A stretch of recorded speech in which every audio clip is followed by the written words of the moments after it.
अब हम लोग कुछ प्लगइन इंस्टॉल कर लेते हैं। कुछ प्लगइन तो बाय डिफ़ॉल्ट आ जाती हैं, एलिमेंटर हो गया, कुछ और भी प्लगइन आ जाएंगी जिनमें जो कि जैसे ही हम लोग ये थीम इंस्टॉल करते हैं या फिर जो टेम्पलेट हम लोग इंस्टॉल करते हैं तो बाय डिफ़ॉल्ट जो है आ जाती हैं।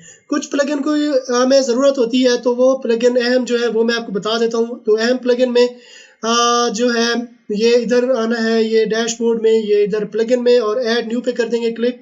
जो सबसे पहले हमें अहम प्लगइन चाहिए होगी वो हमें कॉन्टैक्ट फॉर्म, ठीक है, कॉन्टैक्ट अस पेज जो हमारा जो है उसके लिए हमें ये प्लगइन चाहिए होती है कॉन्टैक्ट फॉर्म 7 के नाम से ये प्लगइन है। तो ये हम लोग इंस्टॉल कर लेंगे। तो इसको इंस्टॉल पे कर देंगे क्लिक, तो ये हमारे पास इंस्टॉल हो जाएगी। ये एक्टिवेट कर ली हमने। इसके बाद हमें दूसरी प्लगइन चाहिए होगी जो कि है योस्ट एसईओ के लिए ये ज़बरदस्त प्लगइन है, मेरी रिकमेंडेड है। इसमें जो सेटिंग दी गई है ना एसईओ सर्च इंजन ऑप्टिमाइजेशन के लिए ये ज़बरदस्त है योस्ट एसईओ, इसको आपने इंस्टॉल कर लेना है। तो ये हम लोग इसको एक्टिवेट कर लेते हैं।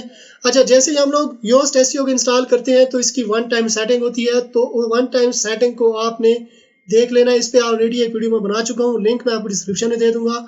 तो उस वीडियो को आपने देख लेना है और 1 टाइम इसकी सेटिंग कर लेनी है। फिर इसके बाद जो तीसरी प्लगइन हमारे पास अहम प्लगइन वो है ऑटो ऑप्टिमाइज यूज़ होती है कैशे और स्पीड ऑप्टिमाइजेशन के लिए।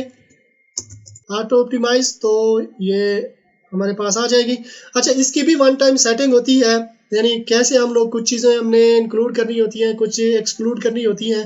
तो ये सेटिंग कैसे करते हैं तो इस पे भी ऑलरेडी एक वीडियो मैं बना चुका हूँ, तो लिंक मैं आपको डिस्क्रिप्शन में दे दूंगा। तो उस वीडियो को देख के आपने इसकी 1 टाइम सेटिंग कर लेनी है, ठीक है। ये थी हमारी अहम प्लगइन।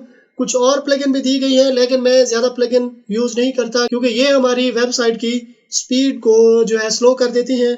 तो ज़्यादा प्लगइन जो है मैं रिकमेंड नहीं करता। अगर आपको चाहिए तो आप कर सकते हो।